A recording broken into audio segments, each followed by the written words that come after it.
Okay, this has proven to be a little more difficult than I thought it might be, just because there's so much to talk about here. But first, a little house cleaning.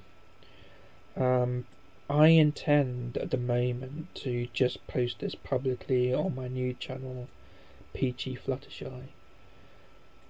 I do want to make a video on this subject for my main channel, the Fluttershy Pony channel, but I have a feeling that when I do so, I'm going to be kicked out of the country club, so to speak.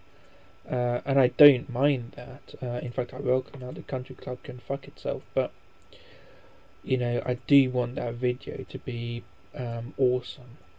And I want it to be like a profound fuck you to the country club. And I have a few videos brewing, you know, a few possible videos to sort of make that happen and to promote, you know, the Peachy channel. But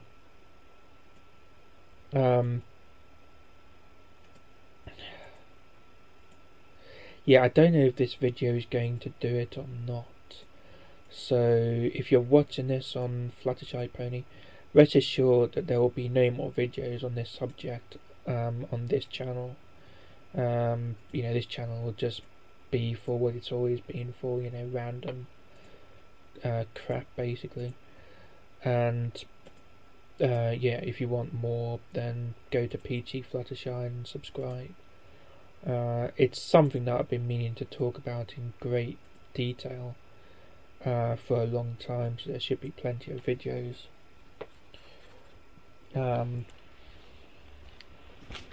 on this subject matter, but you know, on that channel. So in case you didn't know, episode 51, which is the episode of the Magic Sandwich show where Gary talked about derived energy, I was flicking through trying to find Gary's interview, and a subject matter came up that made my ears prick. And what it was is a YouTube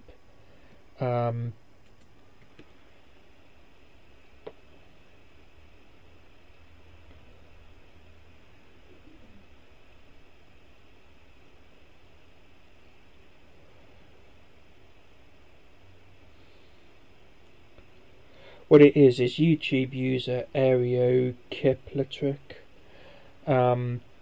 called in.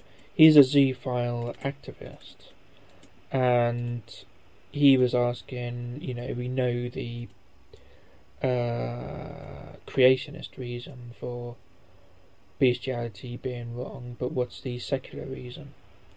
And this sparked an interesting conversation about animal cruelty in general.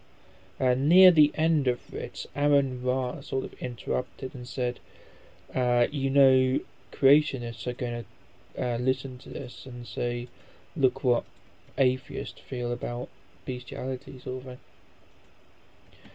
thing. You know, DPR just said, well, what about the creationist view about, you know, slaying the beast and all that sort of thing? And a couple of minutes later, Aaron Ra interrupted again and said, okay, this is very interesting, but it's not addressing the original question, and the reason bestiality is wrong from a secular viewpoint is a sexual one.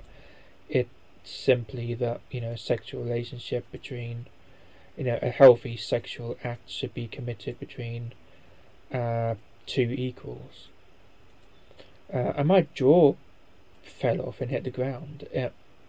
You know, I've been talking about this for well over a decade, and it really is like talking to a creationist, to be honest. You always get the same, you know, arguments which are debunked over and over again, and it's always animals can't consent, it's cruel, animals are like children, of course it's against God, and all this kind of thing. And this is a new argument, but it's such a bad one. First of all, it assumes that animals aren't equal to humans, or humans aren't equal to all, other animals. In this, in this regard, and that's a bad thing to argue with somebody who's in love with their dog. Secondly, it assumes that humans are kind of equal to one another in this, in this way. So I made a comment, to this end, and it sparked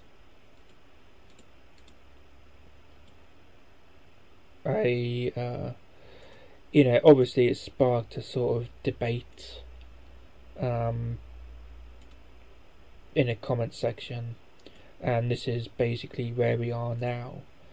A person by a name of Howl, wait a minute, was it? Howl from Beyond, replied to one of my comments over about 5, 6, 7 comments. I can't remember exactly how many. And yeah, there's a lot to talk about. He asks, a couple of very big questions, and this is why I'm making this video. Pretty much. So yeah, without further ado, Hal from Beyond says, not only did you misrepresent what I wrote, but you also failed to refute your own straw man. I never wrote that children and animals are interchangeable terms. I said that if you substitute one for the other, your argument remains the same. Even though I agree that the terms aren't interchangeable, children are always animals, but animals aren't always children. You conclude your conclusion. Oh, for goodness sake, you come to this conclusion with two perceived differences that are false. First of all, I did not issue you with a straw dog. I might have misunderstood your comment, but this is understandable. The comment that you responded to was only explaining, from my perspective, the difference between the word zoosexual and the word zoophilia. And your response was, it's interesting how little your argument changes when you substitute pedophile for zoophile and children for animals, which at first I thought was a troll comment. Okay.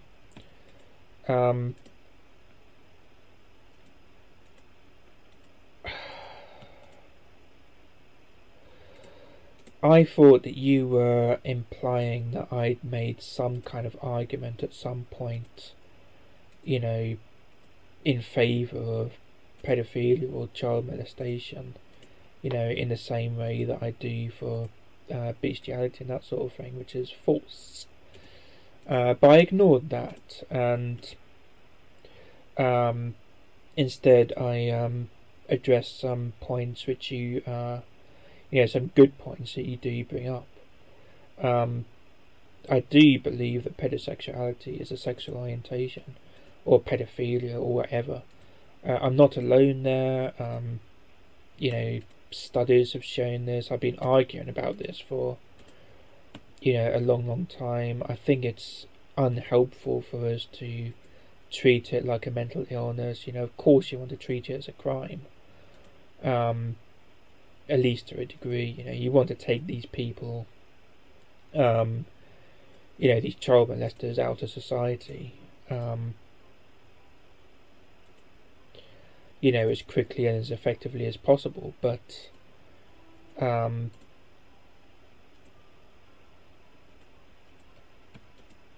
it shouldn't be treated as a mental illness, and instead it should be treated as a sexual orientation, which is what it is, and sort of treated from there, which means you can't,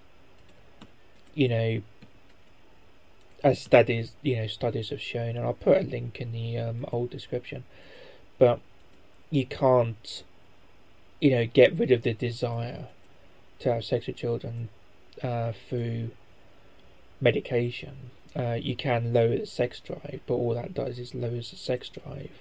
It doesn't get rid of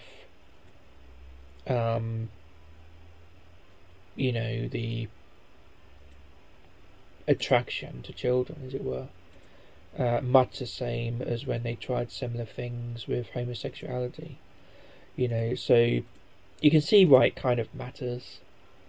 Furthermore, the word pedophile, it really annoys me when people I'm sorry, my partner just blipped me. When people misuse this term so much, and the media misuses this term, just like zoophile,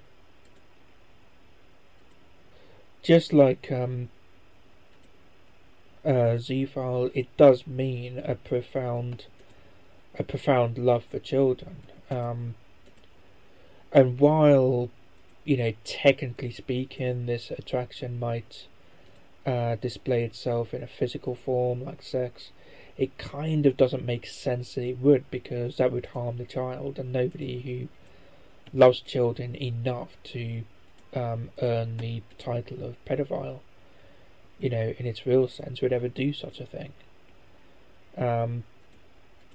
There's also a word pedolophile, which is like the opposite, but they wouldn't want to touch children either, because they either have a strong phobia or such a strong dislike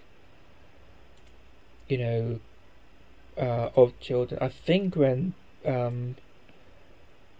sex with prepubescent children happens, it's because something has become seriously unhinged somewhere down the line. It's either like a crime of hatred, it's that thing where people commit these violent rape crimes out of hate rather than out of love, or something has become like seriously unhinged. And in a society where we have such a deep prejudice and such a deep sort of witch hunt style prejudice against these people, I'm not surprised that this happens from time to time, but it doesn't happen nearly as often as people think. So yes,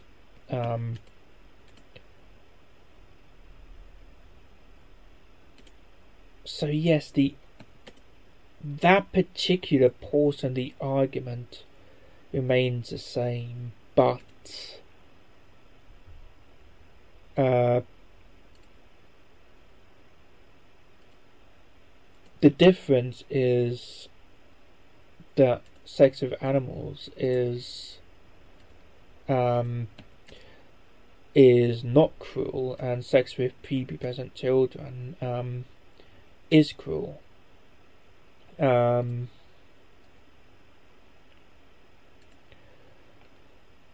It's like having sex with a small animal, effectively. So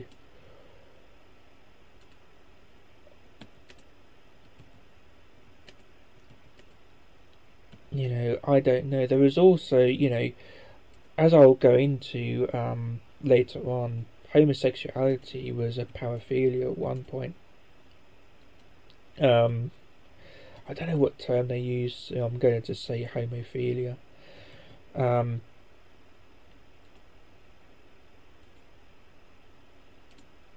But no.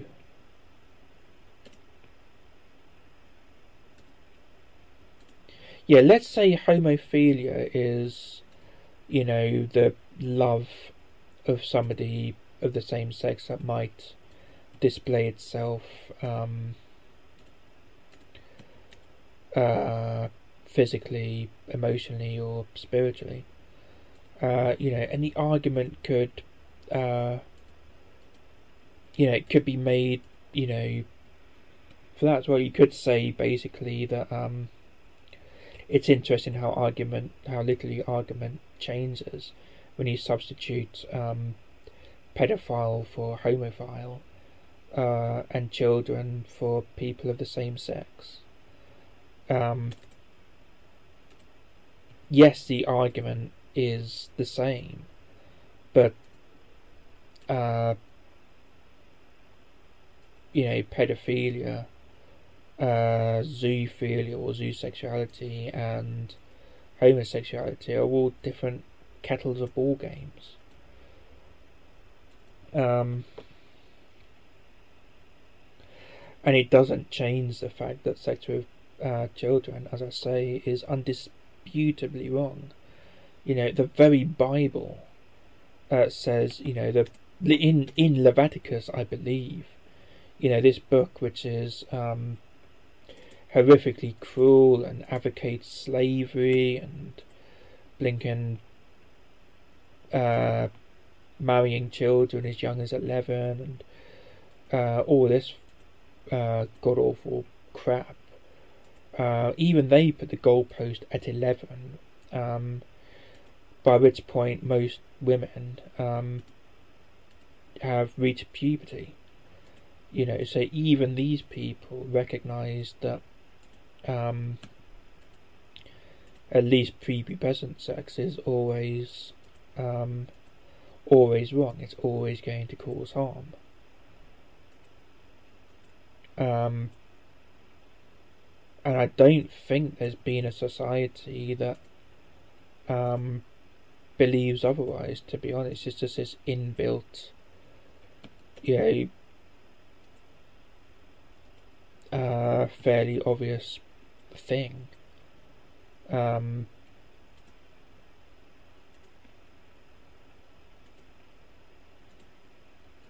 we know, and the same simply can't be said for bestiality, for zoophilia and all that sort of thing. Also, I don't think that the differences that you pointed out are either perceived or false. Health from Beyond goes on to say, First, you state that some people eat animals, not children. This is true, but not helpful. Is it not also true that some people eat some animals and not others, and that some people don't eat animals at all, any animals at all? Could you also rule out that some people may have eaten children? The only conclusion you can draw from this is that equality of animals and children in this regard vary between people. Well, the animals,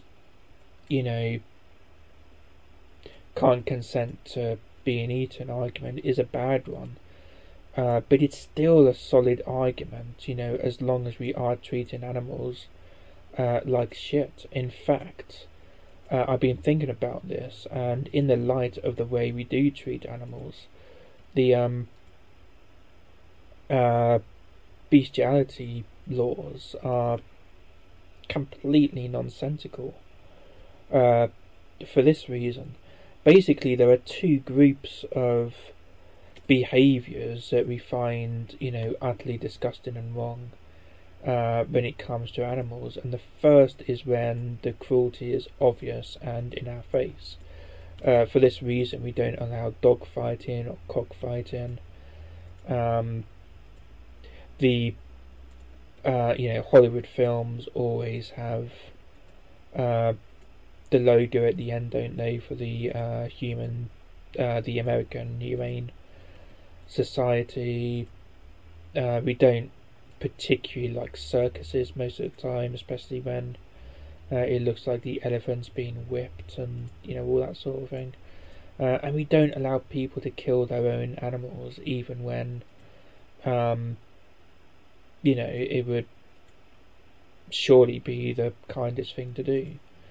So rather than shooting a lame dog in the head and getting it over and done with quickly, you have to put the poor thing in a car, drive them down to a vet, get them to wait in this bloody waiting room, and have them killed within a lethal injection just because it looks more peaceful. So people kind of assume that it's kinder. It's easier to watch, like, or vaguely easier to watch, I guess. And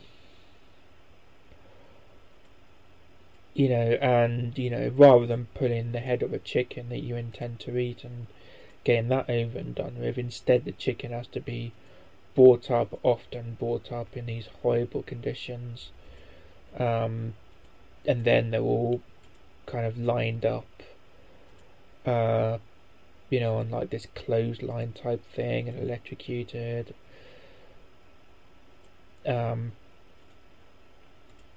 that sort of thing. So we don't like it when, the cruelty is in our faces. And the only other thing that we don't allow, in regards to how we treat animals, is having sex with them. And why? I mean, it's not cruel.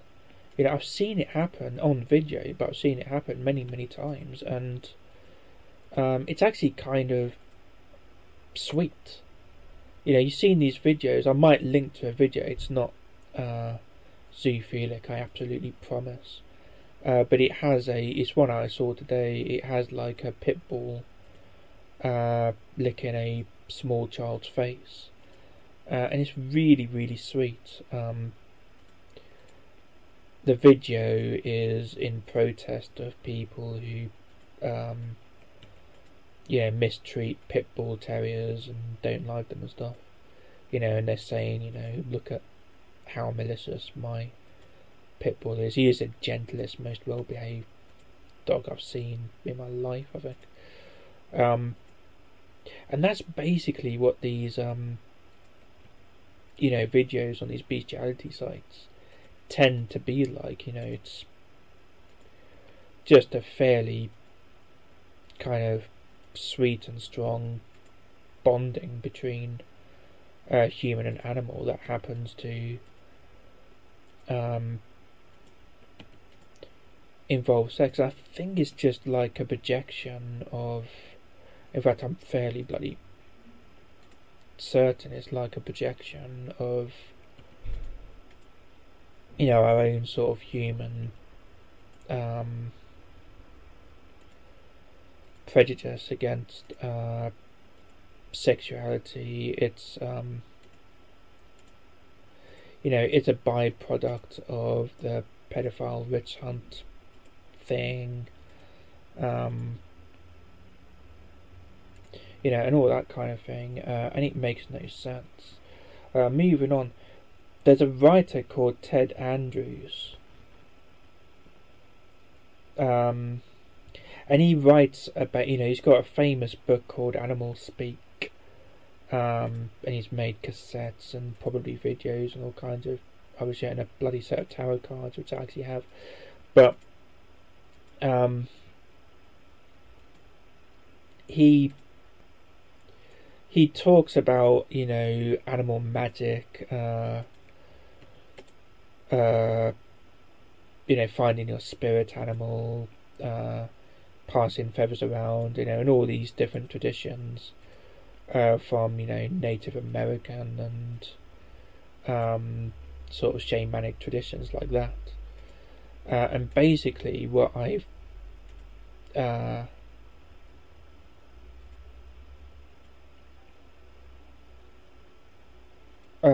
figured out is, we pretty much have to live in this kind of world where we have this deep. He also seems to have a very deep respect and love for animals.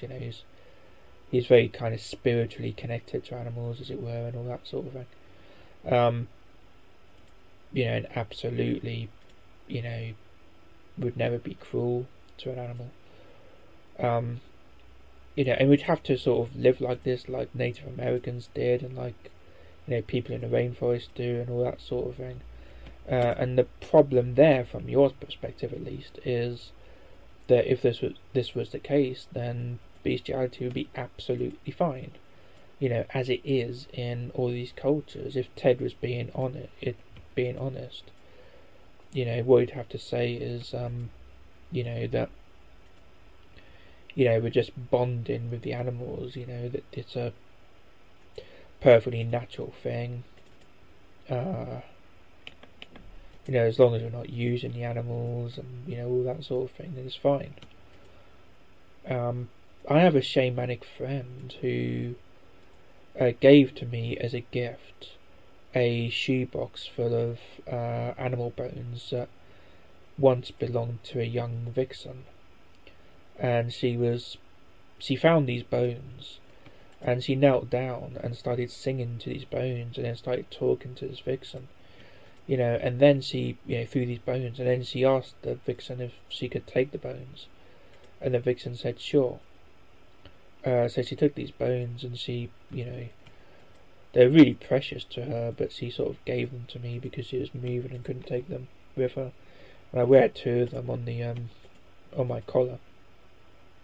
And the same woman, I confide in her with my sexual interests and stuff, and she's actually told me, she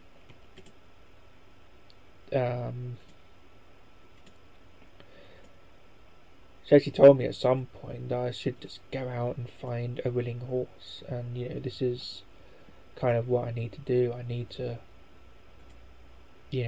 sort of have that experience, and she's completely open, and she'll say that, and she's always said, which is why I love talking to her, that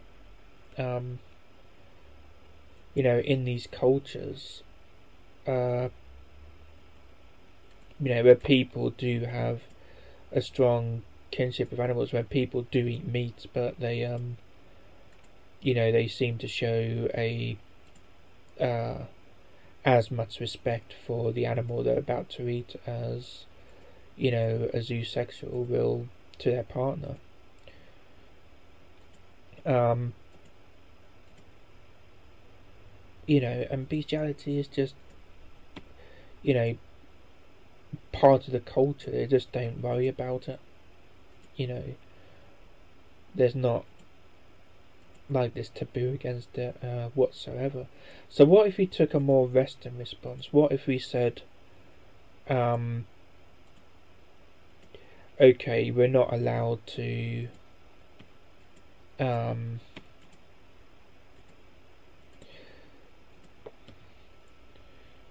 excuse me, we're not allowed to use animals for any reason, whatsoever, including meat. That would put a damper on my meat argument.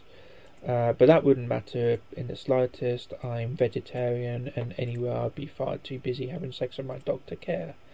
You see, we don't use our animals at all. That's a major misconception that pops up a lot.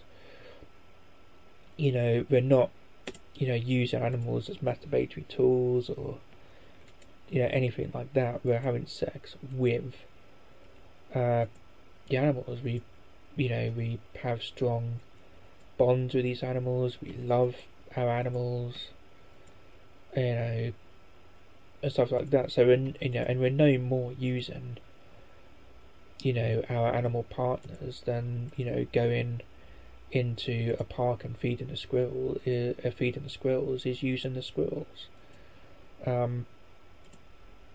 So the only way, as far as I can see, that we could quash this this meat argument completely is if we lived in a world, or risk to live in a world where animals aren't used for any reason at all, and we're not allowed to touch them, for any reason. Like, these animals are completely sacred, and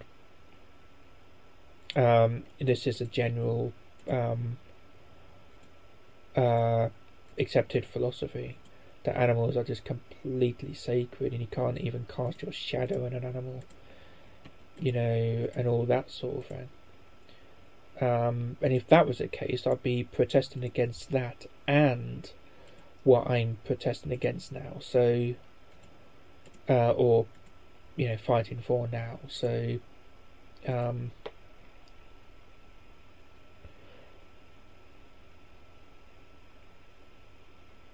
yeah, that doesn't work.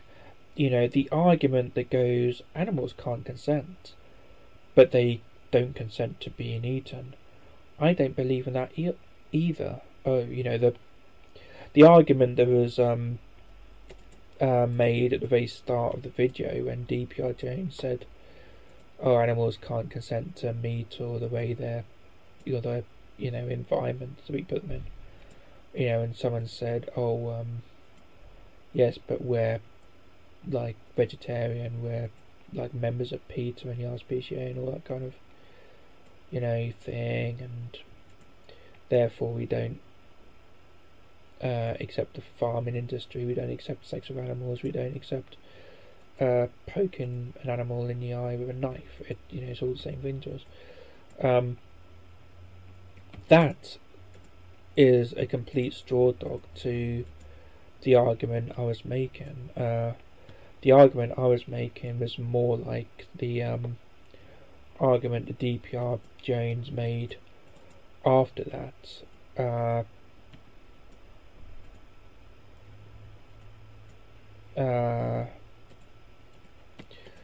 Which is that, we are cruel to animals. It is completely, sociably acceptable to go out and buy or make the ingredients for, It's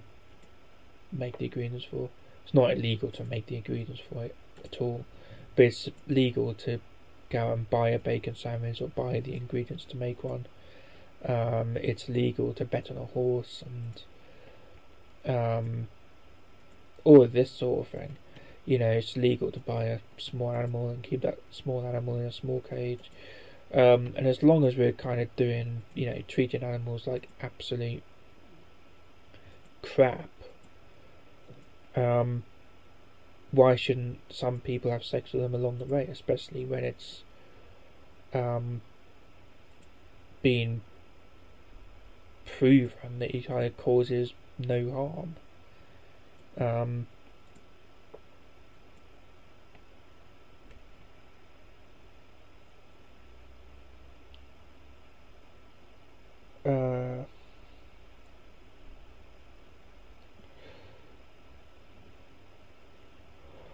So I'm going by my notes here.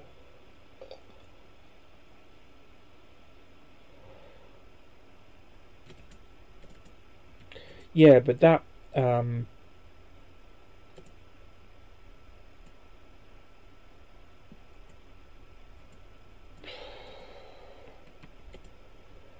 that argument is fairly solid, for reasons I've explained. The fact that I'm sorry, that's what I was going to say. That argument is weak from the perspective of the zoo, because it's kind of saying, if we can be cruel to animals in this way, then even if it is cruel, then so what? We're cruel to animals in every other sort of way, and that's not the position of the zoo at all. So that's mainly why it's a bad argument, to be honest. It's a bad argument when it's badly phrased, and it's a bad argument from that perspective, but it's not, it's not really something that you or the anti-zoo can really dispute. Both the fact that me and other people don't eat animals, and the fact that at some point in time a human must have eaten babies, kind of misses the point that meat is completely legal, and killing babies isn't. That's the important distinction.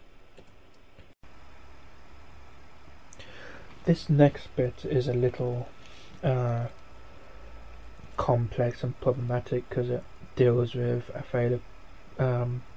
aphobophilia, but Howling from Beyond goes on to say, second, You state that in the case of prepubescent children, sexual desire shouldn't be acted upon. I agree. However, what about pubescent children? The core difference you offer between children and animals is that some animals are sexually mature, while children can become sexually mature anywhere from the age of 9 to 14. I think some become sexually mature as low as 8, but anyway, so clearly some children are also sexually mature and, in your own words, fully capable of expressing a desire to experience sex as well as love of humans, or in this case adults, which, if acted upon correctly, causes no harm whatsoever. Again, you fail to demonstrate a difference. Now, correct me if I'm wrong, but you seem to be anti-pedophilia and pro-zoophilia. If that's so, then explain why one is okay and the other is not. Well, to answer your second question first, the word pedophilia in common usage means the attraction to prepubescent children. In reality, it doesn't even mean that, but I'm going to go for the common usages here. The word zoophile in common usage means the attraction to any zoological animal. The difference, therefore, between pedophilia and zoophilia is directly proportionate to the difference between pedophilia and androphilia, being a love of men and a love of sex for men, with men even. The difference is effectively bugger all. Earlier you complained about me making a straw dog, but this is why. It's because you're asking the wrong questions. And it's either because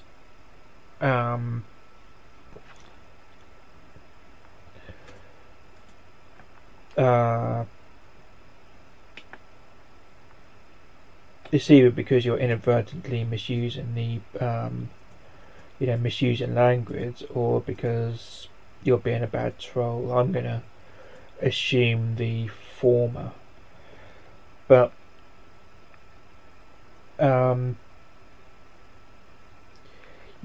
to answer the questions that you asked before that statement, if somebody is attracted to adolescents or young teenagers, they are a fabophiles or herbophiles, or no, a fabophiles or a fabosexuals. The issue also changes completely, exactly because these people are sexually mature, and able to give a higher form of informed consent than younger children. The issue changes because teenagers are not children. The argument changes to one regarding the age of consent, which is something that's always been debated. I mean, it's 16 over here, 18 and 21 in America.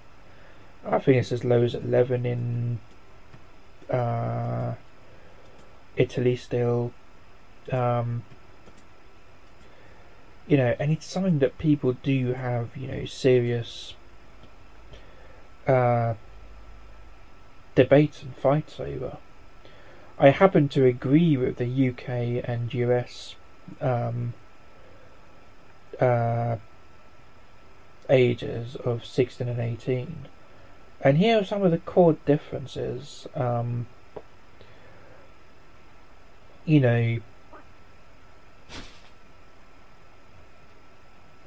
Between an adult animal and like a teenager.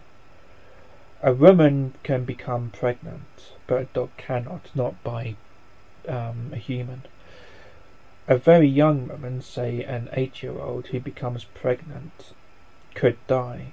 This is not an issue for the Humble Zoo, as they cannot make a dog pregnant. Right after puberty, sexual organs may not be developed enough to accept, say, an adult penis, whereas adult dog genitals lack this problem. Zoos incur less STDs. Young teenagers are more easily manipulated than dogs. Teenagers are more susceptible to guilt or perceived guilt. A dog will not be fooled into enduring pain. You can't fool a dog into doing something that the dog doesn't want to do. You can train the dog, you can teach a dog to be obedient, and all that sort of thing, but you can't, say, train a dog to enjoy being beaten. In the case of dog fights, you're just taking advantage of the fact that dogs have a tendency to fight. They're not enjoying it. Or I don't think so anyway, but they're kind of fighting for other reasons.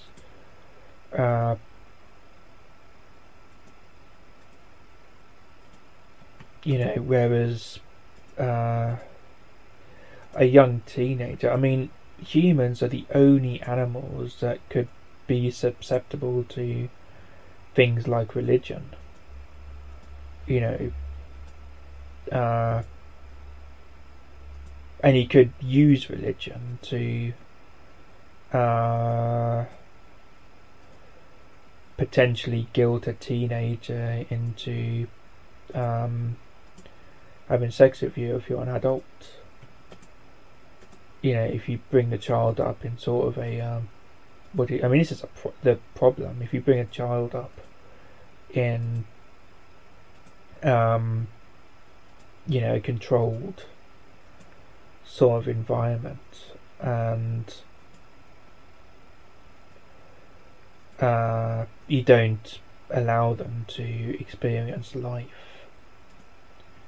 as much as you should, and then you kind of explain to them that it's normal or whatever, to allow adults to have sex with you once you reach teen years, and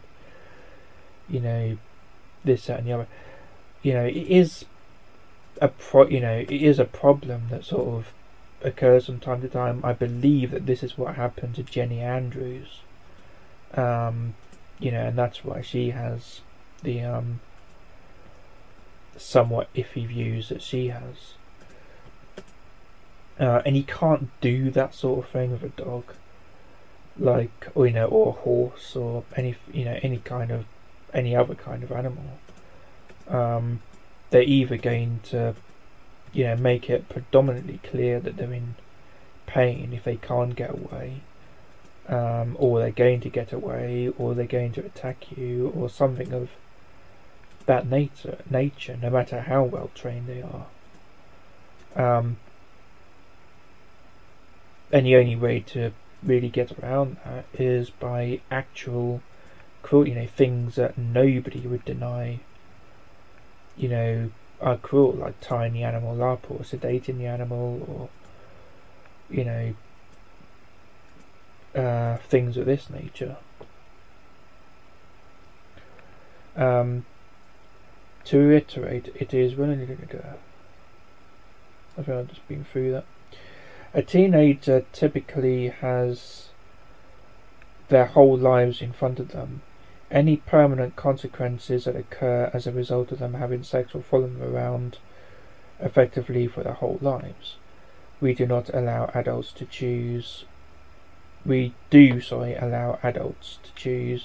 to have sex, though.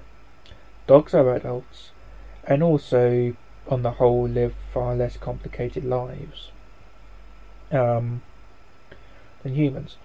A 13-year-old teenager will be relatively defenseless against a 30-year-old man, but the same man may run into difficulties while trying to have sex with an unwilling mare.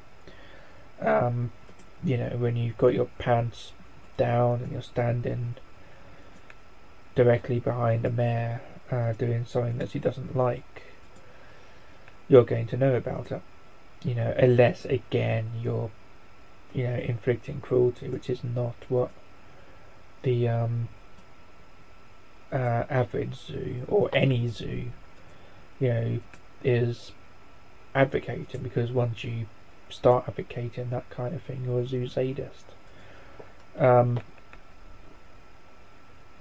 And it goes on, but what it all boils down to is this: a teenage human is always an animal, but an animal is not always in the same developmental stage as a teenage human. A 5-year-old dog has a higher sexual maturity than even a 15-year-old human. In fact, we say that a 5-year-old dog is the equivalent to, 5 dog years is the equivalent to 30 human years. This comparison is somewhat of a red herring, but I will continue. A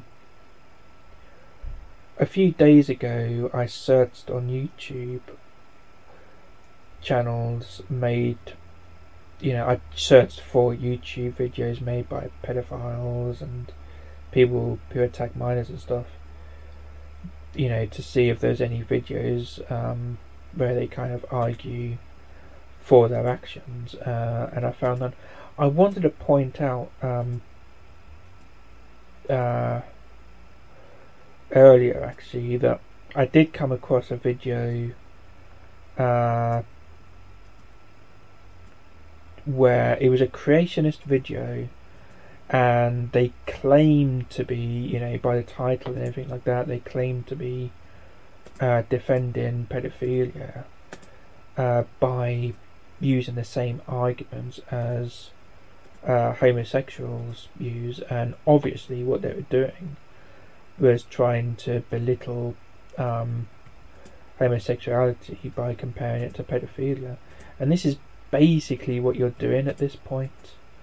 The two are just as different as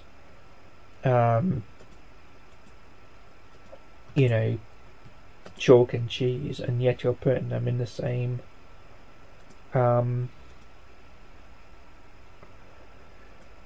you're putting them in the same casket effectively to belittle, you're trying to use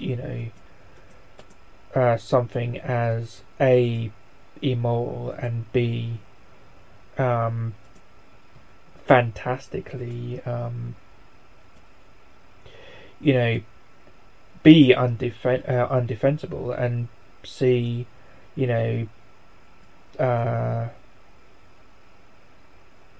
unbelievably triggering as pedophilia, to try and belittle my arguments about zoophilia, which isn't really cricket now, is it? But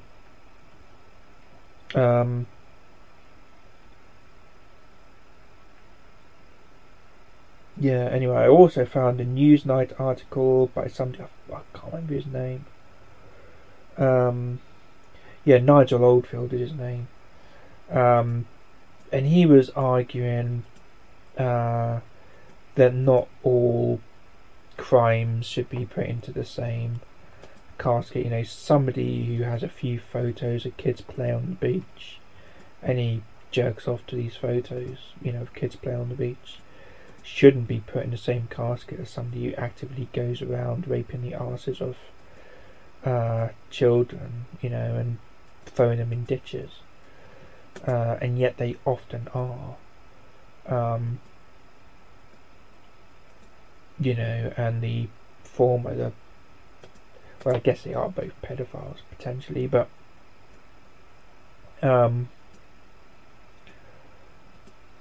it's not the same crime. I'm not necessarily saying that the guy with the porn is innocent. I would say he is, if that's all that he's doing. You want to be careful, but I don't think he's committed a crime at that point. But often these people will get, almost as much time, almost as much jail time as an actual rapist, or not literally, but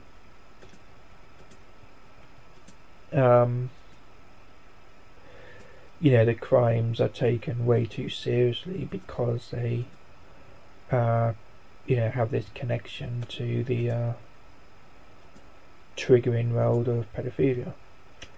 And I kind of agree with them. There was, of course, that creationist video that I talked about.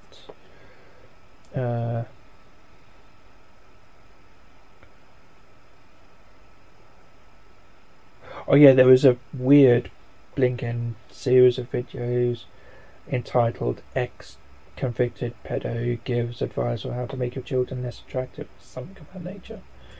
I clicked on one, and they're all like 2-minute videos. I clicked on one and he was just saying, about how to teach your children to defend themselves or something. And there was another guy who goes by the name of Davy Crockett, who is a male men's rights defender rather than a defender of any kind of pedophilic activity. And he was fighting. He's just not very good at making videos, I don't think, but he was fighting for these men who'd committed crimes, and then women had committed the same crimes, and the men had gotten harsher sentences and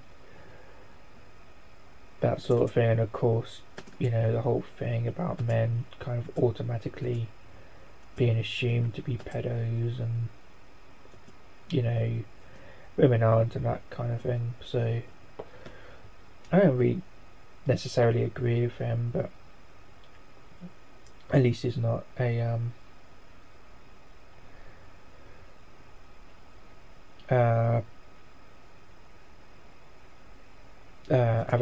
advocating pedosexuality. Now, I realise that these people are going to be talking in code to one another, and things like that. Like, they do use the internet to communicate and stuff. My point is, they're not doing it publicly. You've got this channel which I just made, and all kinds of other channels. You've got Alaska's channel, and all these other channels dedicated to talking about zoosexuality, and most of these people are out and proud practicing zoosexuals. Alasky talks in openly admits that he's having sex with a dog.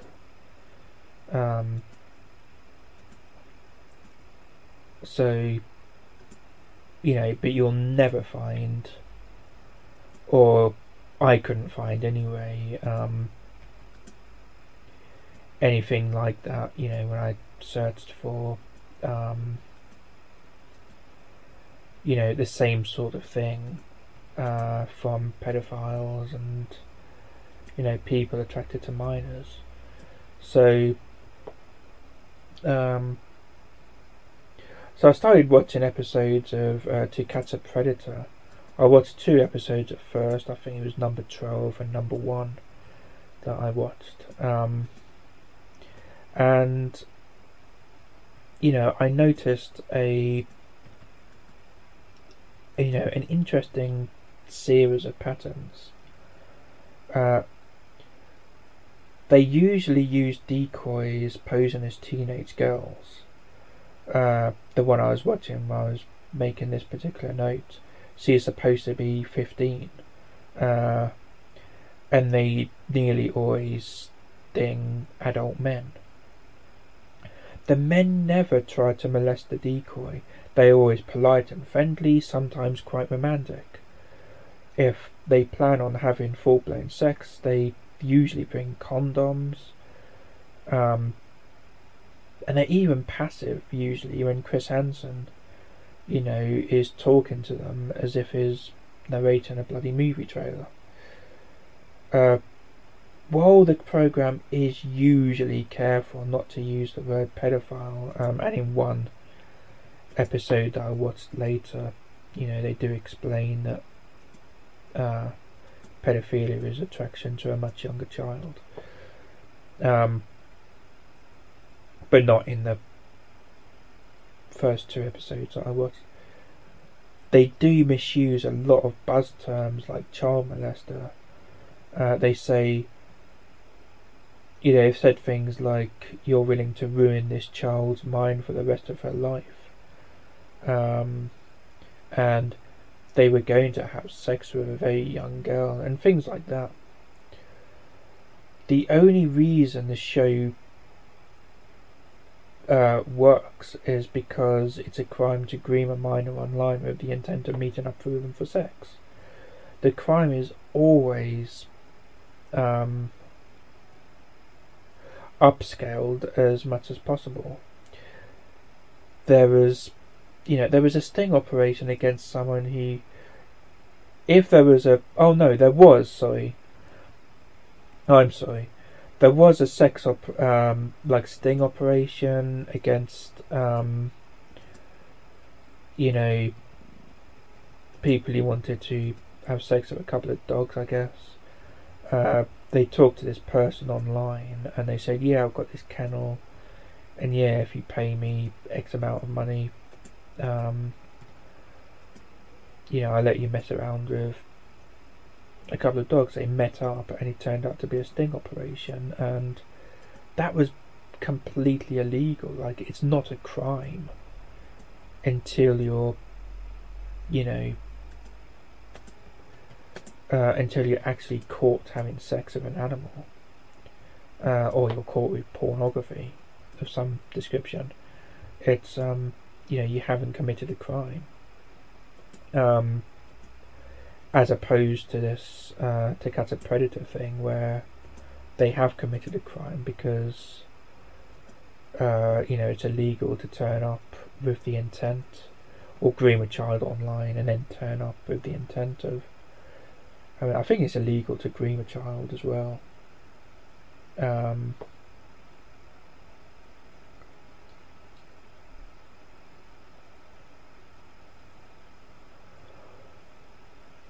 And that's the only reason it worked. If it wasn't for that law, the sting victim would have to have sex with a decoy, still under the pretense that she was 13 or 15 or whatever age she said she was online. At least, and then you could still argue that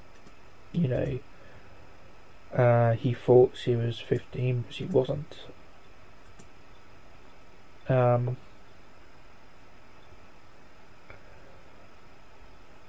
So I'm not saying at all that law is wrong, by the way. I think that law should be there, but I'm just saying that that's they're kind of taking advantage of that law to make the program look. The only service that Chris Hansen is providing, and he's doing it successfully, I will admit that, is entertainment. And the logic seems to be a bit weird. Like, most teenage girls are not going to want to have sex with a hairy-assed 32-year-old man who always, and I mean always, sends naked pictures of himself, along with the along with the chat. No, especially not a relatively good-looking one, young woman, like the decoy.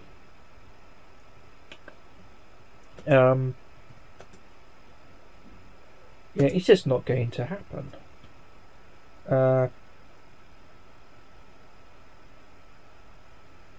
Does it not occur to him that these men are willing to take these risks because you know, it is a strong fantasy of theirs. You know, it might be like connected to its sexual orientation or something. You know, it might be a fairly strong kind of sexual desire, but you know, it's certainly a fantasy of theirs, and they sort of see it as a once in a lifetime opportunity. Like,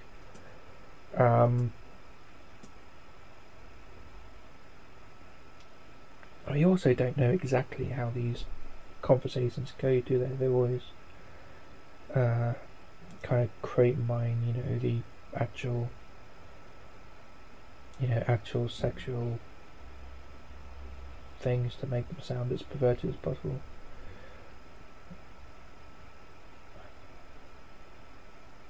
You know, how many times have they said that, you know, this must be the To Catch a Predator program, but they turn up anyway.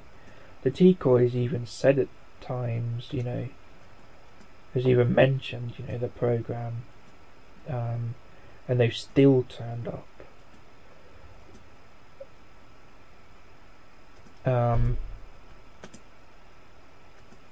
So, you know, that kind of doesn't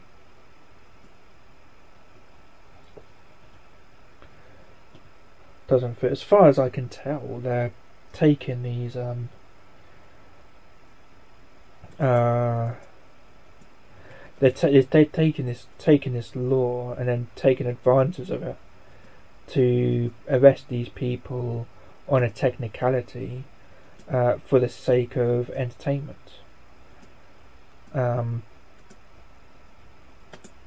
Which is a little iffy in my opinion. I'm not a fan of the show. Well, I do find it entertaining, but I'm not a bloody fan of the concept. I would admit. But I looked at the comments of one of them anyway, and it seems that nobody likes Chris Hansen. And that there is this attitude with some people that yes, young teenagers can consent, and you know, this kind of thing shouldn't be a crime. My computer's being an arsehole, I'm sorry.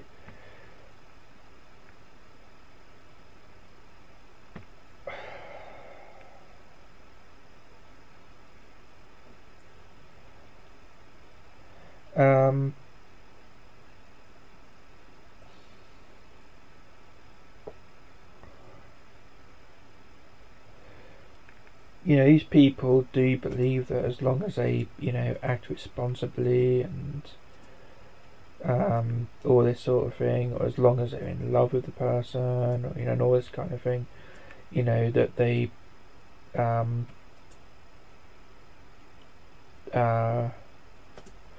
that, you know, responsible sex should be allowed and there's nothing wrong with it.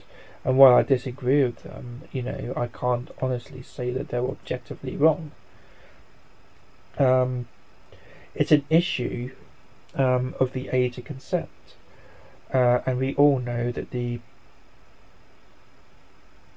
age of consent laws, you know, are problematic. We all agree with this, or you know, most of us do. Like everyone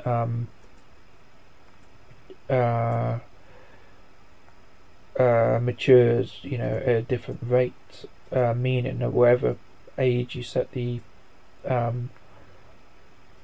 age of consent at, yeah, it's going to be too old for some, too young for others.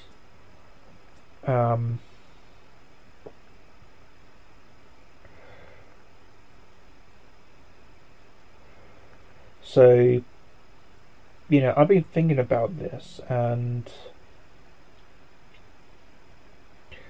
I've come up with a few ideas, you know, to try and tackle this this problem, you know, so to speak, you know, and maybe, and this is radical, but maybe we should lower the age of consent to something like 13. And then educate the hell out of our kids. I really doubt that pretty much any teenage woman will want to lose their virginity to an older man. When they do, they are going to seek it out regardless of anything, regardless of any law or anything like that, and there'll probably be no shortage of takers. If the programs write about anything, it's that, if a 13-year-old girl sort of advertises herself on the internet, somebody, is going to very quickly sort of take them up, be it right or wrong, and they're going to want to meet up with them secretly and all that kind of thing, like they did on the bloody show.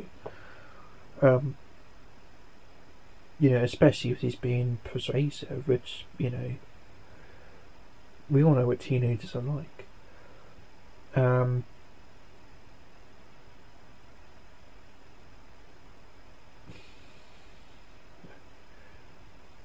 So if we educate our children,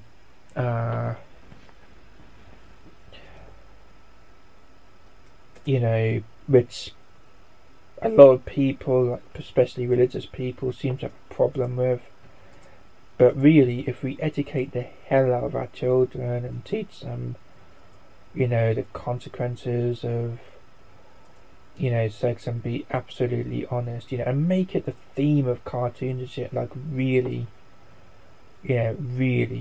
talk, make like Salt and Pepper, really bloody talk about it, then, I think that would be a much healthier sort of attitude to take.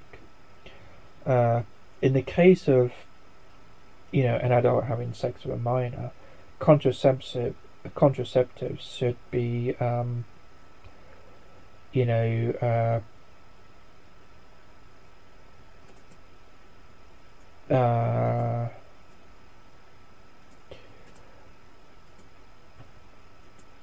required by law, which is something that Chris Hansen seems to disagree with. He's always saying, "Oh, you got some condoms, so you're going to go to prison," sort of. But anyway, and they should always be worn or taken by an adult. Condoms for men, the pill for women, all that kind of thing. Whoever's the adult should take full responsibility for the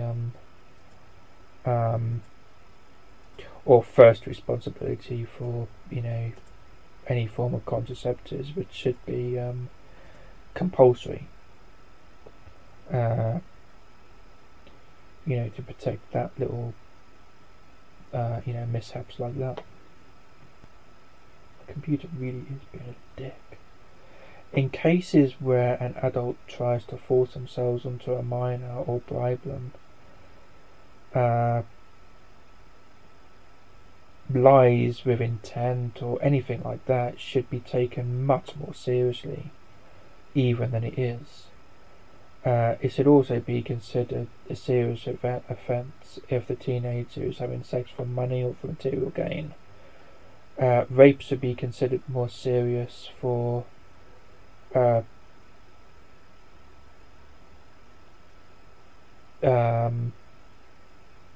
if it involves a minor. We should sort of up the ante for for actual crimes, to protect because you can no longer fall on the age of consent. So we need to sort of up the ante on these laws against rape and these creeps who actively seeking. There should be no websites aimed at older men where they can seek out teenagers and stuff like that. I'm totally against that. The only thing that I don't know if I come up with this later on, but maybe it should only be okay if the teenager is the one to make the first move, and that has to be proven so somehow. I don't know. The burden of responsibility should always fall on the adult at all times. If anything happens as a result of the sex, it is always completely the adult's fault, be it physical or otherwise. Sex with a minor would carry greater risks, for the adult. And in fact, I've even told with, an idea such as this one, where let's say a person under the age of 18 has consensual and otherwise legal sex with like a 30-year-old. The teenager has the right now to sue the person they had sex with while they are at the age of 21, if upon reflection they feel they were coerced or pressured or tricked or lied to or anything, of that nature. They they have the right to sue, to take the person to court, and the court has to take instances like that, very seriously, which would, hopefully kind of,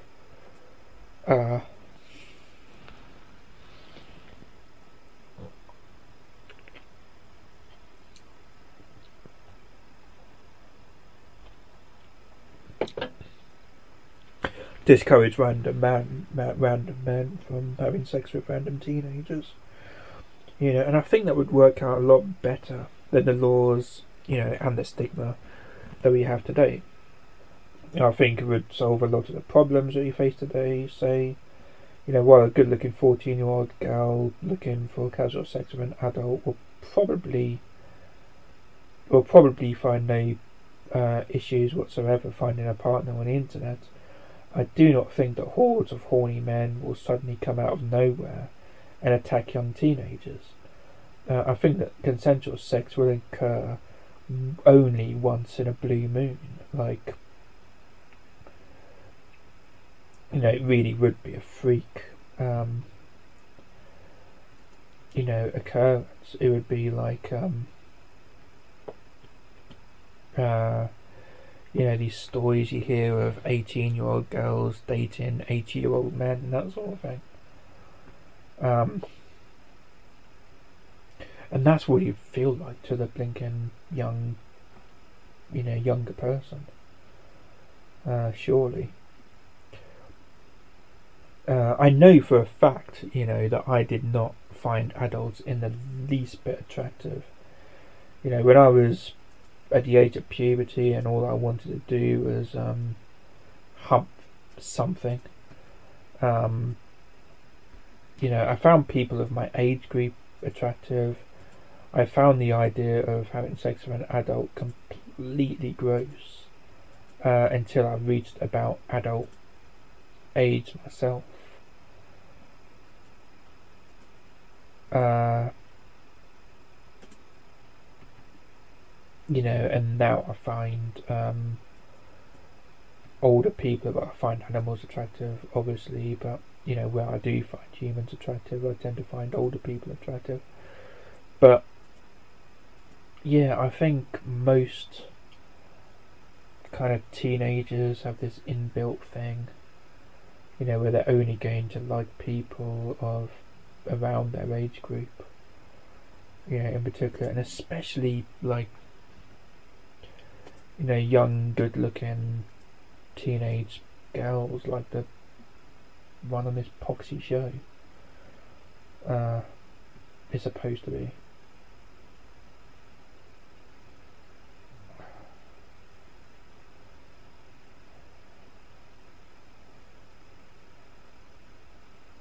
Yeah, and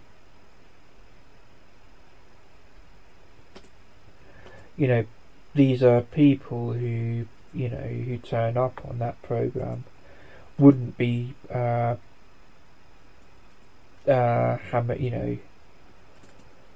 do you call it?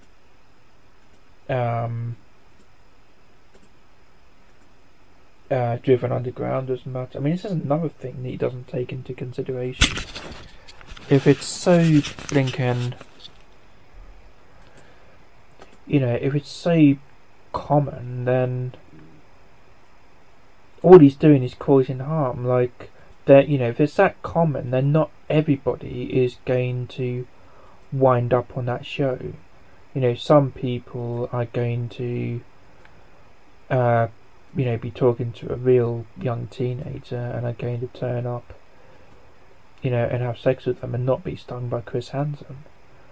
So what he's doing is he's causing harm by causing that sort of thing to happen, completely in secret,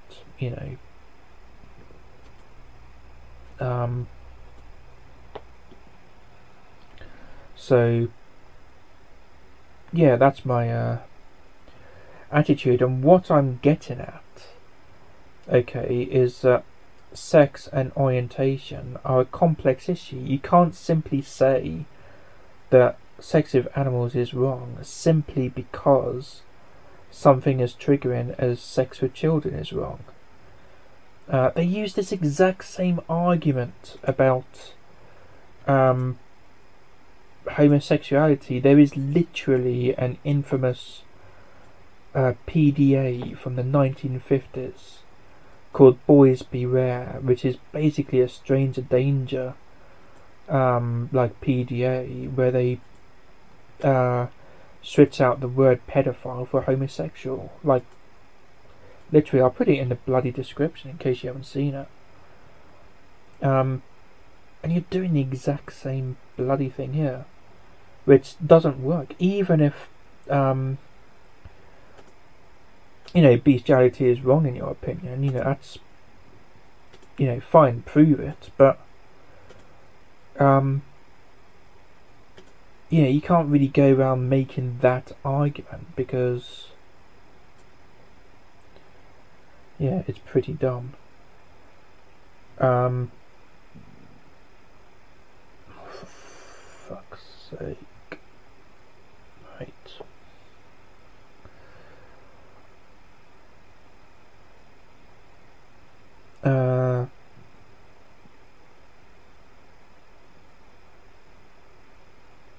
Continuing, I find squirrels and horses extremely attractive, but while I say that having sex with a nice mare is perfectly healthy and fine, I would never try to have sex with a squirrel. Likewise, while I would say that, at least under current circumstances, underage sex with an adult is wrong, somebody under the age of consent having sex with an adult is wrong, there is a huge difference between being attracted. First of all, there's a huge difference between being attracted to something, like a squirrel or a small child, owning pornography or something, a videotape depicting animal genitalia, kids on the beach, and having sex with something like a horse and an 18-year-old birthday girl. There is also a difference between sex with a small child and sex with a prepubescent teenager, between a rabbit and a greyhound, between your own sister and somebody that you knew at boarding school. It all must be treated as context sensitive. All these things must be treated as their own thing, because they are their own thing.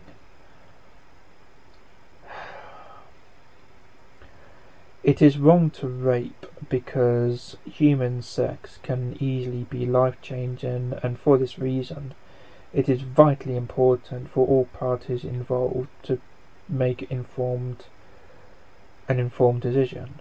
Sex with children and small animals is wrong because we know that it causes harm to the child, and also the child isn't really in a position to refuse anything. We tell our children to do as we say all the time. We tell them to stay away from train lines and things like that, and so it would be awesomely irresponsible to get them to do something, or recommend to them that they do something as dangerous and as stupid as having sex. teenagers, in my opinion, are a grey area, but I have yet to hear a good secular or logical reason for why sex with a horse should be, illegal. We know it's harmless. We know the animals like it.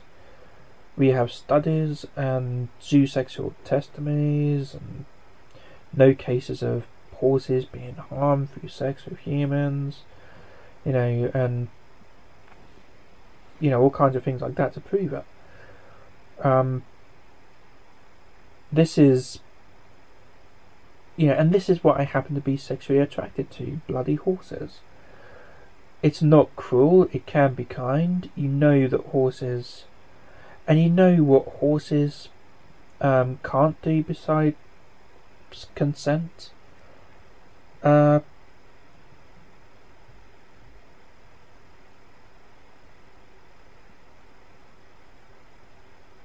They can't. They can't agree to being slain. I actually read an interesting article where, back in the biblical times, they thought that animals could consent, and that's why it was illegal. They thought also that, animals could become pregnant and then, would, release these scary demon babies sort of things. And that's why it was illegal. But this is why the Bible says to, that the animals should be slain as well. Because they literally thought that, if a human has sex with an animal, it must be because the animal is a slut, basically. The animal was kind of egging them on and sinning and... I really hate this fucking computer.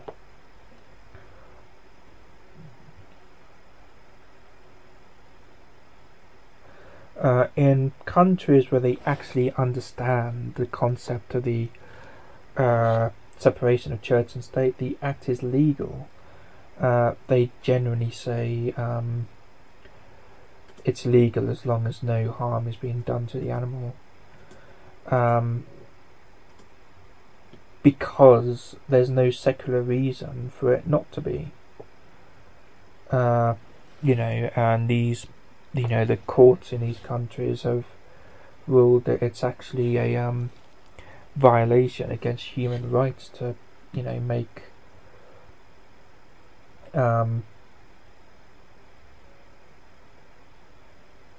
such an act illegal.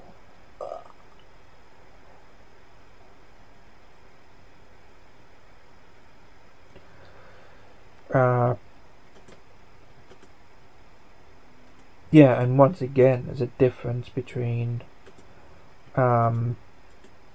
babies and 16-year-old girls, just as, there's a difference between, very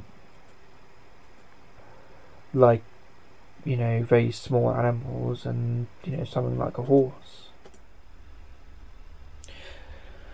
Okay, this last point really burns my cookies, but I'd like to address the fact that even the United States seems to see bestiality laws as unconstitutional, and in particular it violates human rights and kind of ruins the whole pursuit of happiness idea. And I think I know how to explain it now. So,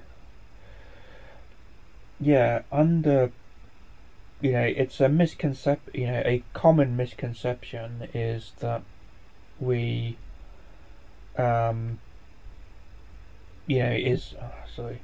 common misconception is that bestiality is illegal under animal cruelty laws, which I'm not a lawyer, but at least as far as I can tell, according to the Californian Penal Code, is false. The laws pertaining to animal cruelty, for some reason, are listed under miscellaneous and take up about half the section. Why they don't have a separate section for it is anybody's guess, but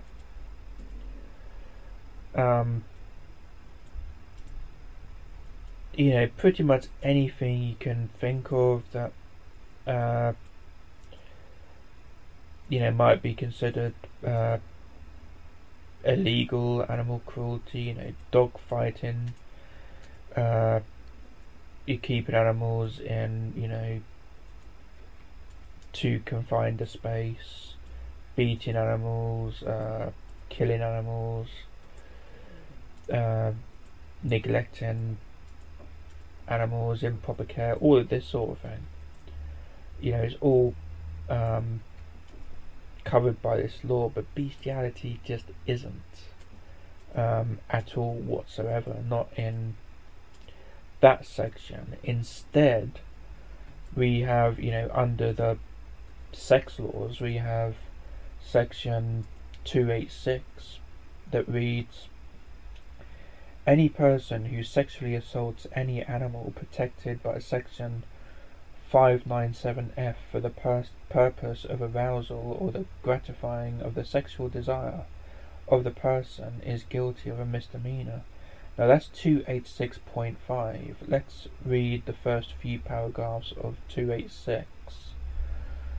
Sodomy is a sexual conduct consisting of the contact between the penis of one person and the anus of another person. Any sexual penetration, however slight, is sufficient to complete the crime of sodomy, except as provided in 288. Any person who participates in an act of sodomy with another person who is under the age of 18 years shall be punished by imprisonment in a state prison or in a county jail for not more than 1 year, except as provided in section 288. Any person over the age of 21 years who participates in an act of sodomy with another person who is under 16 years of age shall be guilty of a felony.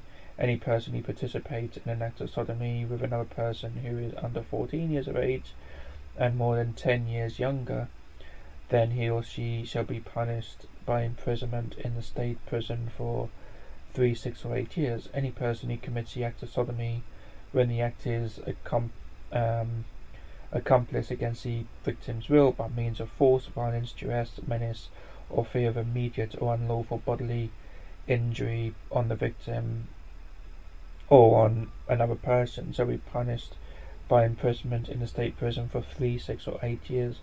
And it goes on and on and on in this vein, but you'll notice that, you know, nowhere do they use the term sexual assault, you know, and the issue of rape and particularly the issue of child sex crimes, you know, they're all kind of dealt with in this way, but you know, it's a huge subject. You know, I haven't got time to go, you know, to cover all of it, but you know, basically that is a typical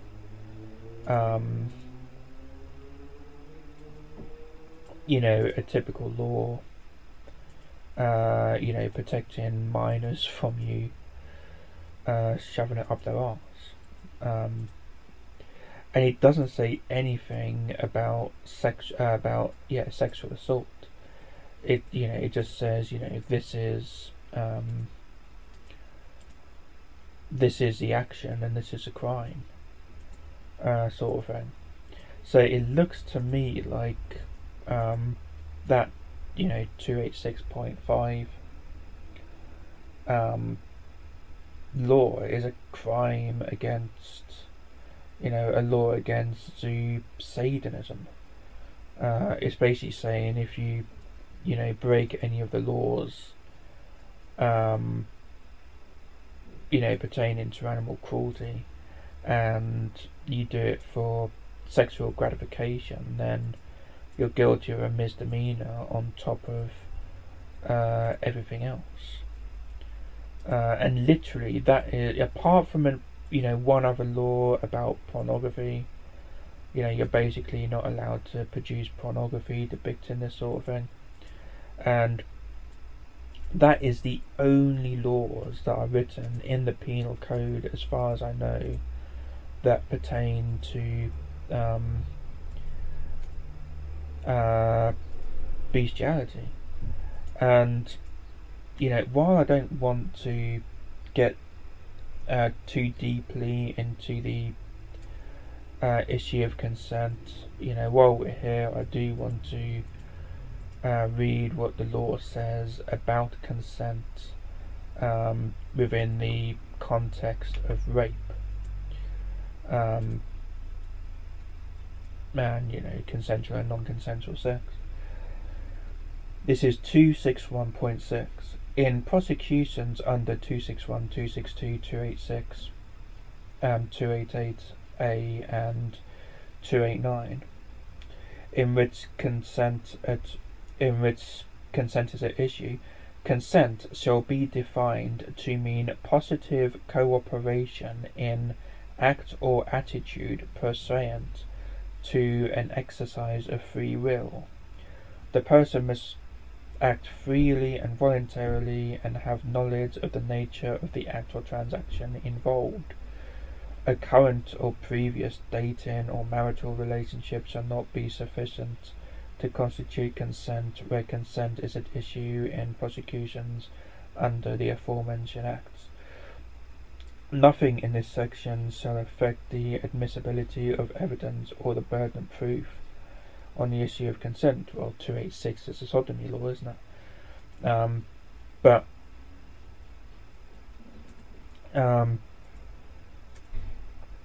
Yeah, basically, I was once in a situation, this was at college. I went to a strange kind of arty college, and we did You With Me, and part of You With Me was that afterwards you had to sort of lay down and relax for 15 minutes or so. And when I did this, I did this in somebody's house, and their dog would always come up, like a female Jack Russell, a gorgeous Jack Russell bitch, would sort of sneak into the bedroom and start humping my leg. And it felt really, really nice. And I'd lift my leg up so that she was doing it on my bare leg, and I'd lift my leg up slightly, and she'd just do it over and over again.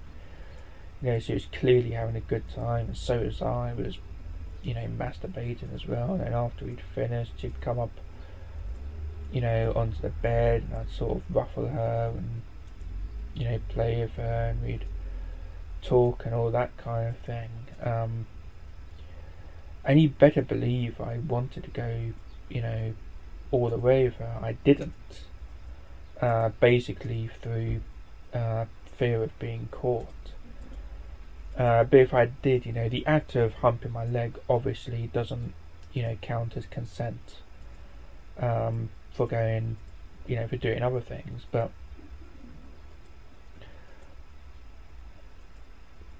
what I, if I was gonna, go all the way, what I might do is, invite her onto the bed, and she did sort of jump up on the bed. I know, where the erogenous zones are and stuff on a dog, so I'd start stroking her and kind of, touching her in that way to see how she'd respond. And she'd probably respond by, just becoming sexually excited, and her genitalia would dilate, and she started giving those signs. So at that point I'd stand up and kind of, stand behind her, and now she's like really excited. She knows exactly what's going to happen. What I'm thinking, her tail's waggling, she's panting, she's obviously like really excited, and then I start, touching her genitalia with my genitalia, and now she's just like clearly really, really happy, and then I stick it in her and we start, having sex. And what, and at any point, if I, stood up and sort of stood behind her, she started getting worried, and she just, you know, walked away or anything like that, then I would never, you know, force myself on her in any way, shape or form. You know, it would all be, all be through free will. You know, I'm not going to order her to do anything, or force her to do anything. I'm just going to touch her and do all that sort of thing and see how she reacts, and that sort of thing, which is what, according to this paragraph, consent pretty much means.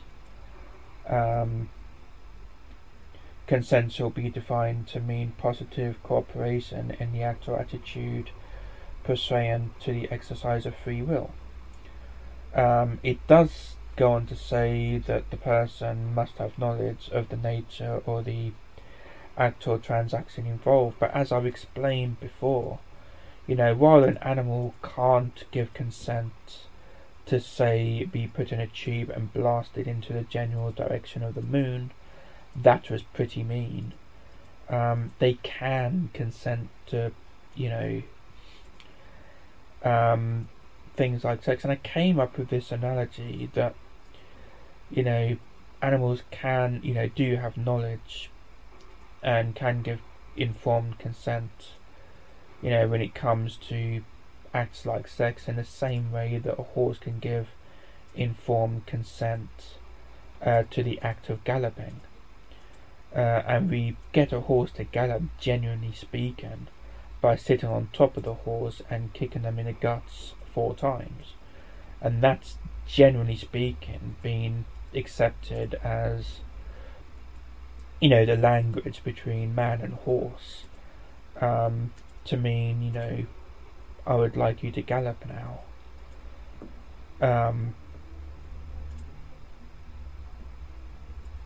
And often the horse will. I was horse riding, one time. I was riding one time in the Forest of Dean. I was with a group of people. We decided to have a wee hack. We hired some horses and like an instructor, and we went out into the woods, and I was put on this dirty great stallion, and put to the back of the line. She said, this horse likes to be, likes to be at the back of the line. And it turns out that what this horse likes to do, and he did this about 5 times, is he'll just stop and refuse to move. And everyone else will kind of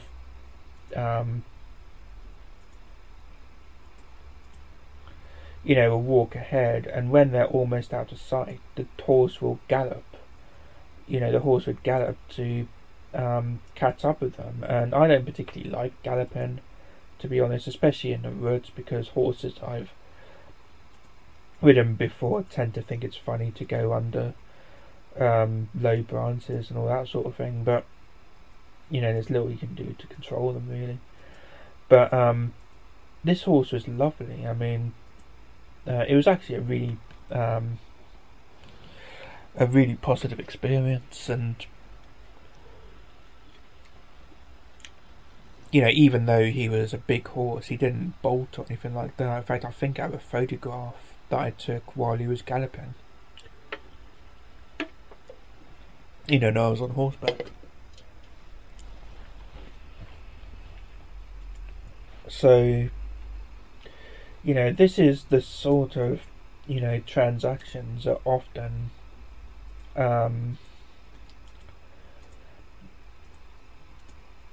happen between humans and animals just do know every, relevant detail when it comes to, the act of sex for pleasure. They just do. So, and you'll notice that other law about bestiality, and I think this is No, I think it does say somewhere that it's assumed that children under 14 years can't consent, and it goes into that sort of thing. But it doesn't say that about animals.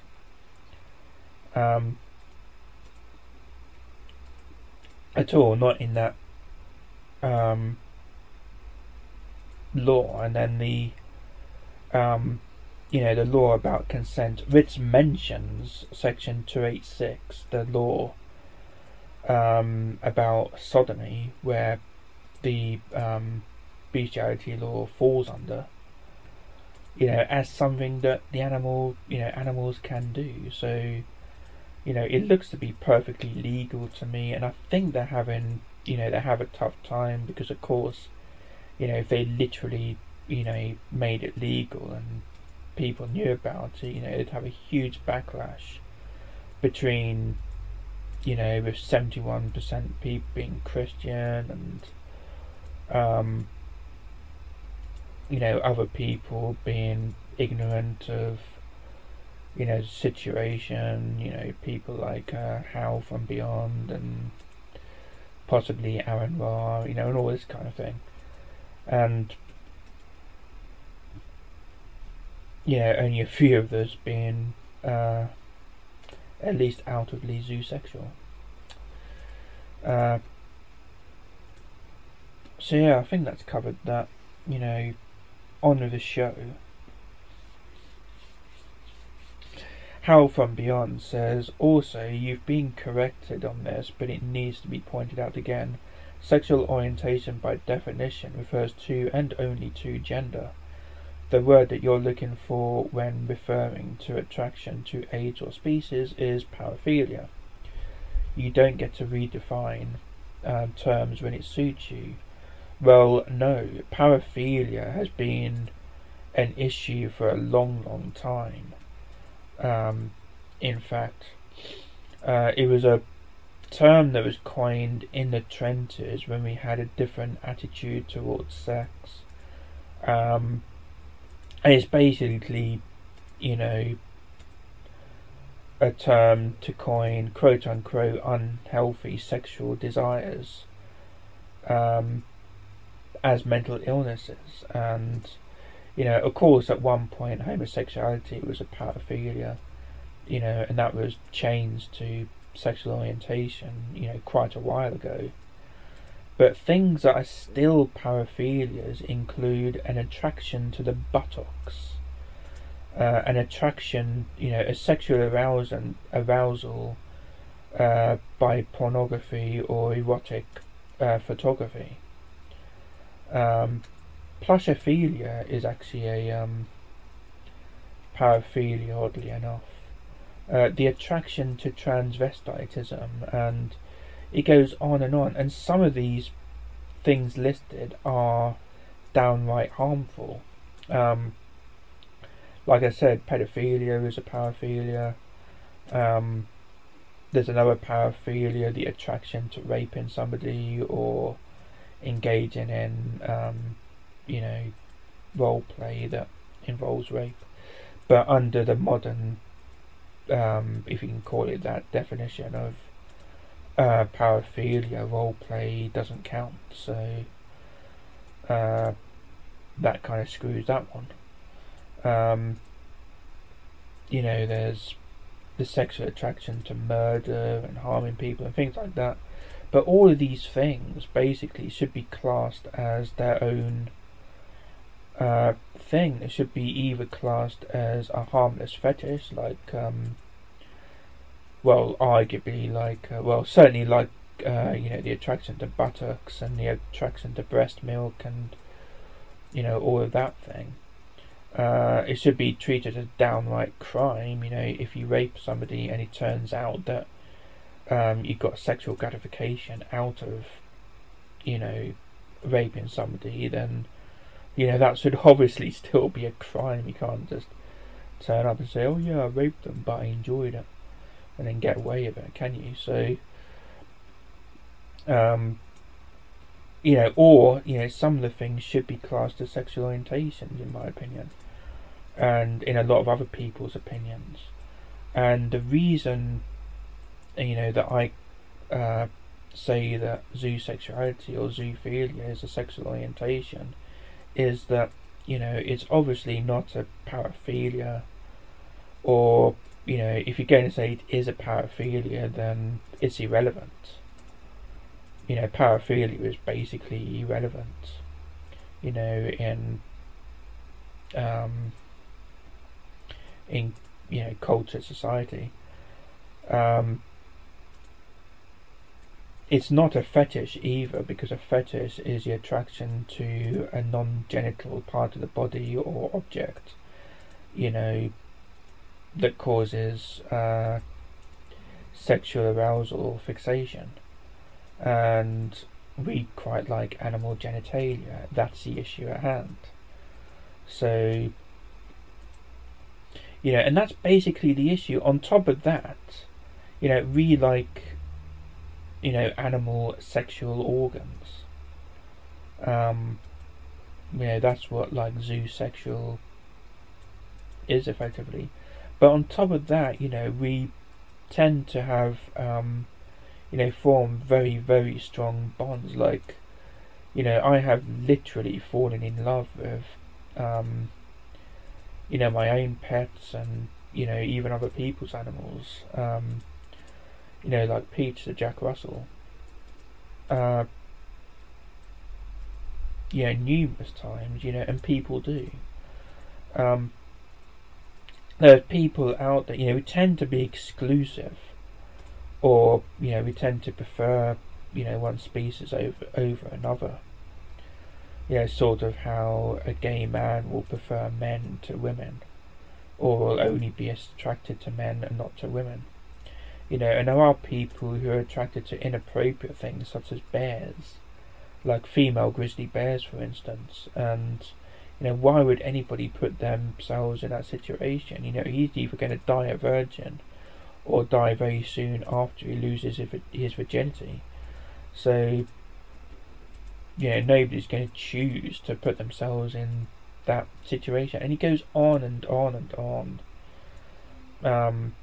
You know, when you read about what the definition of sexual orientation is, and the reason, you know, it's true that, you know, we tend to think of sexual orientation as, you know, what sex we're attracted to, but that's because at the moment that's pretty much all that's, you know, sociably acceptable, or legal. You can have sex with somebody of the same sex, have sex with somebody of the opposite sex, have sex with nobody at all, or have sex with both at the same time. And, you know, those are the four, you know, accepted sexual orientations by some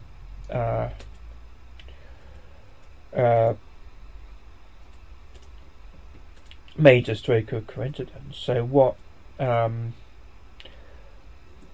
some of us are arguing is, you know, that you know, bestiality should be made legal, and zoosexuality should be classed as, you know, a sexual orientation. You know, and other things should be classed as sexual orientation as well. But then sexual orientation shouldn't automatically mean okay. It means that at the moment, because all it basically means is gay, when you think about it. You know, when you ask somebody for their sexual orientation, what you're asking is whether they're gay or not. You know, and maybe if they're transgender or not. So,